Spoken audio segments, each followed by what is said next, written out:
Pemirsa, dari langit yang mendung berat, hujan turun dengan ancaman lekat. Banjir di daerah kian menjadi, mikroplastik pun hadir tanpa disadari. Berikut dialog rekan Yudi Handoyo bersama pakar kesehatan Diki Budiman dan Kepala Lab Mikroplastik Ekoton, Rafika Aprilianti. Saya ingin ke Kak Rafika dulu. Mikroplastik, mikro itu kan kecil ya. Plastik itu mungkin apakah materi plastik itu ada di udara? Apakah maksudnya seperti itu, Kak Rafika? Apa sebenarnya itu? Ya, jadi kalau kita ngomongin plastik yang pada umumnya yang besar, tutup botol, botol plastik dan sebagainya, itu tersusun dari 16.000 senyawa kimia dan 38%-nya itu adalah plasticizer, yang mana itu adalah pengganggu hormon. Nah, plastik yang besar itu karena faktor cuaca, faktor panas, kemudian faktor UV dan lain sebagainya, dia akan bisa terdegradasi menjadi potongan yang lebih kecil, namanya mikroplastik, yang ukurannya kurang dari 5 mm. Jadi itu tidak bisa terlihat oleh mata telanjang, harus menggunakan mikroskop seperti itu. Apa saja yang akhirnya berpotensi menyebabkan mikroplastik? Tadi dibilang botol minuman plastik ya. Apakah ada yang lainnya? Seperti misalnya ini kan banyak yang menggunakan plastik seperti ban kendaraan, itu ketika kena aspal kan panas. Apakah yang kayak gitu juga punya potensi gitu, Kak Rafika?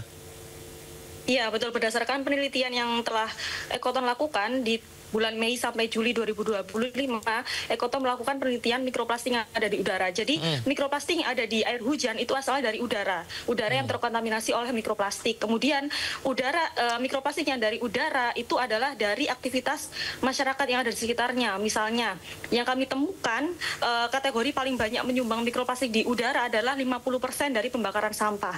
Kemudian yang kedua dari aktivitas transportasi, artinya pengikisan ban kendaraan dan sebagainya. Kemudian yang ketiga itu dari industri tekstil gitu, laundry dan lain sebagainya gitu. Berarti termasuk aktivitas masyarakat ini sendiri gitu ya, Kak Rafika ya? Saya ya, ke Pak Diki kalau gitu. Pak Diki gimana nih Pak? Berarti keseharian masyarakat ini kan tidak lepas daripada plastik, material plastik begitu. Ternyata ini mengakibatkan hal seperti ini. Berarti kan ini sulit untuk bisa diatasi ya, karena kan berhubungan dengan kegiatan sehari-hari masyarakat, Pak Diki. Ya, kita harus sadari ya bahwa kita saat ini hidup di era modern ini tidak lepas, bahkan jauh lebih banyak tantangan atau risiko kesehatan atau disebut dengan hazard. Ya, hazard ini potensi yang mengancam kesehatan kita. Nah, tapi hazard ini bisa menjadi betul-betul disaster ataupun menjadi masalah ketika kita tidak melakukan mitigasi. Karena sekali lagi dibanding 100 tahun lalu, ya saat ini kita menghadapi bukan hanya mikroplastik yang memang sudah menjadi bagian dari siklus ekologi global selain air dan karbon ya. Kedua adalah kita juga menghadapi bahkan dalam makanan ada pestisida. Bahkan di lingkungan kita ini ya polusi ini ya bukan hanya di udara ya, di air, di tanah. Belum lagi ancaman-ancaman lain, misalnya ancaman dari transportasi, industri, dan bahkan di dalam rumah pun dari cat misalnya segala macam. Semua itu tentu ada risiko, tidak ada nol risiko. Namun sekali lagi ya jangan juga masyarakat merasa bahwa aduh kalau begini ya bagaimana bisa keluar rumah.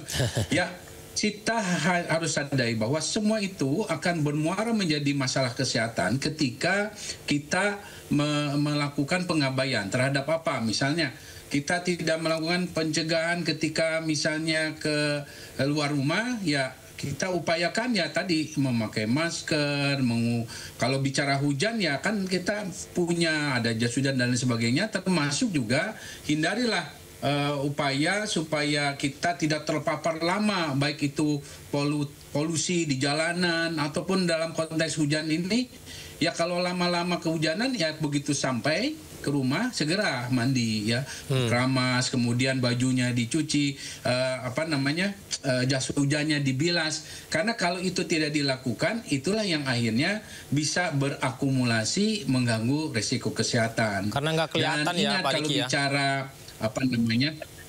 bagaimana? Iya, karena nggak kelihatan yang sehari-hari ini. Betul kan. Karena memang ini ukurannya sangat kecil kan, dan tadi disampaikannya kurang dari 5 mm, dan ini bahkan seperti satu butiran debu pasir halus, dan bahkan bisa ada yang disebut dengan nanoplastik kan. Dan meskipun bicara hujan, sebetulnya mikroplastik ini kan sudah ada. Jadi bukan hal baru hanya ada di Indonesia. Di luar negeri, negara-negara maju ya di 2020-an atau bahkan 5-10 tahun lalu sudah menemukan yang disebut dengan plastic rain, ya, hujan yang disebut mengandung mikroplastik. Tapi tentu saja ini bukan serta-merta akhirnya langsung menimbulkan gangguan kesehatan, karena sekali lagi manusia pun punya mekanisme pertahanan tubuh, belum lagi kalau kita melakukan upaya-upaya. Nah, masuknya mikroplastik ke dalam tubuh itu pun ada macam-macam, ada melalui pernafasan. Jadi kalau selama ini ya dari inhalasi, ya dihirup dari udara, debu itu bisa terjadi di ruangan. Sebelum bicara Brin menyampaikan tentang hujan, ada juga dari makanan minuman pun ada mikroplastik ini, ya dari bahkan dari air keran atau botolan, ini dari riset di luar negeri ya, atau bahkan dari makanan ikan atau kerang, bahkan rata-rata dikatakan manusia saat ini mengkonsumsi partikel mikroplastik per tahun itu setara dengan 5 gram per minggu atau sekira seukuran 1 kartu ATM. Ini riset ya di Eropa. Nah, di sisi lain juga ada cara melalui kulit atau kontak langsung. Ya, ini yang biasanya ketika si mikroplastik kehujanan ataupun ada paparan nempel di kulit, terutama ya saat tadi berenang misalnya. Ya, nah ini yang kalau tidak segera dibersihkan, ya ini yang kalau ada luka itu bisa menembus ini. Dan sebetulnya yang katakanlah riset mengatakan apa yang terjadi setelah masuk tubuh, ya ini yang tentu juga sekali lagi prosesnya lama dan tergantung juga pada seberapa banyak paparannya dan juga bagaimana daya tahan tubuh. Dan tapi ya ini juga tadi karena saya mendengar wah ini hoax segala macam, kita harus sadari ya bahwa hal-hal seperti ini memang sudah merupakan satu keniscayaan, tapi kita harus melakukan upaya supaya mikroplastik ini nggak terus bertambah, karena ini jadi mikroplastik ini bukan makhluk hidup, satu ya, dia tidak membelah diri. Dia tadi disampaikan Mbak Rifka bahwa ini karena proses kimiawi, fisika ya, tadi pemanasan sehingga makin mengecil. Bukan dia membelah diri, ini bukan, tapi karena proses kimiawi fisika itu. Dan oleh karena itulah yang paling saya sarankan adalah mengurangi sumber plastik ini.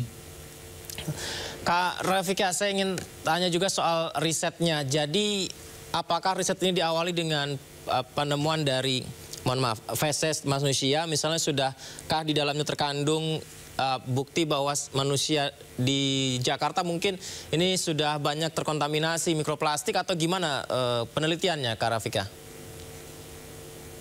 Ya, jadi Ekoton itu meneliti mikroplastik itu sejak tahun 2017.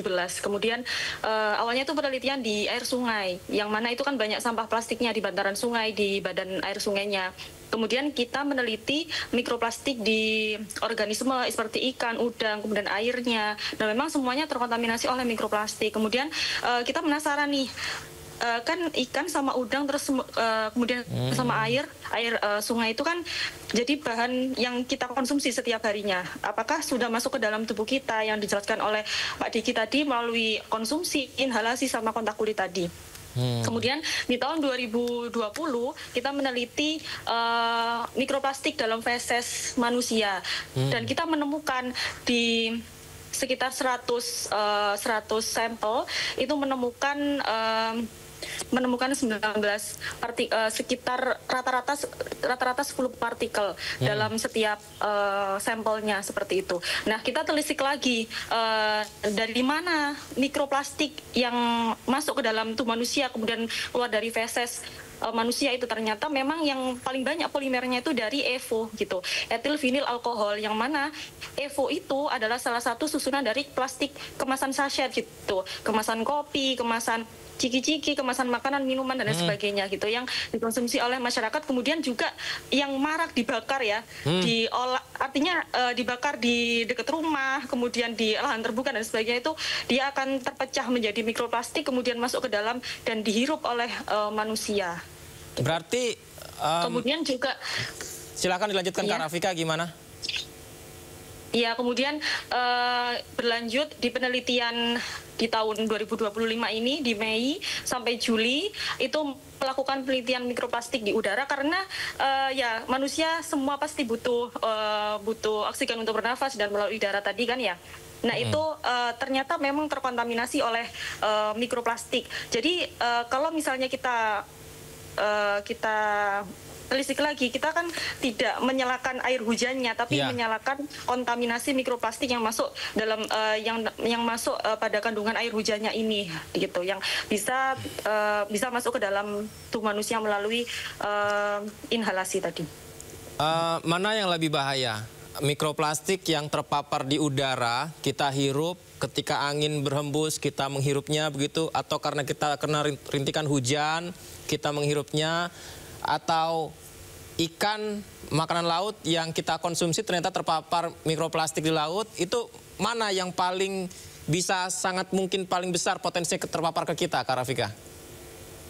Iya, berdasarkan penelitian yang telah kami lakukan, itu sebanyak 50% itu yang paling banyak mikroplastik masuk ke dalam tubuh manusia itu paling banyak dari konsumsi. Jadi dari konsumsi makanan, minuman ya. Minuman yang packagingnya itu plastik sekali pakai, apalagi plastiknya, apalagi minuman dan makanannya itu makanan panas gitu, minuman dan makanan panas itu kan sangat rentan rilis atau rontok mikroplastiknya atau senyawa kimia plastiknya tadi.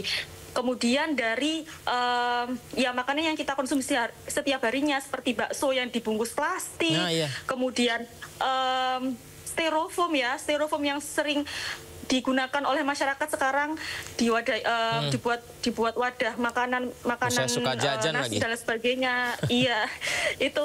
Jadi plastik kalau kena panas itu sangat mudah untuk terlepas senyawa kimianya. Senyawa kimia 16.000 senyawa kimia tadi terlepas menempel di makanan yang akan kita minum, kemudian ada mikroplastik juga di situ.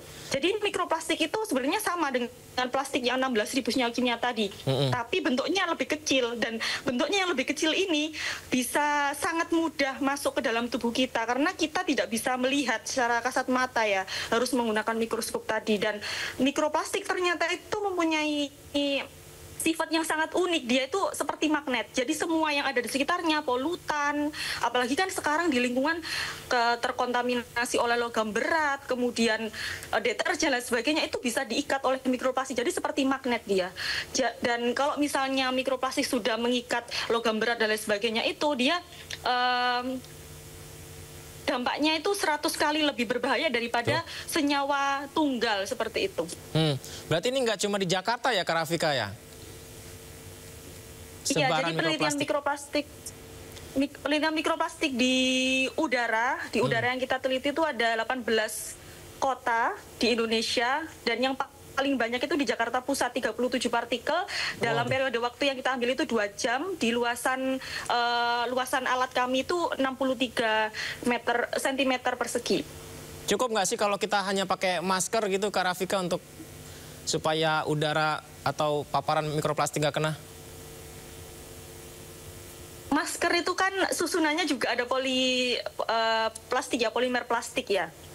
Jadi sebenarnya kita itu yang disalahkan itu adalah sumber dari mikroplastiknya ini tadi kan. 55% dari pembakaran sampah. Jadi kita harus menyelesaikan dari sumbernya, artinya tidak boleh membakar sampah, karena kan juga di Undang-Undang Nomor 18 Tahun 2008 itu kan sudah dijelaskan kan, pembakaran sampah itu tidak boleh dilakukan dan ada denda untuk yang melakukan itu.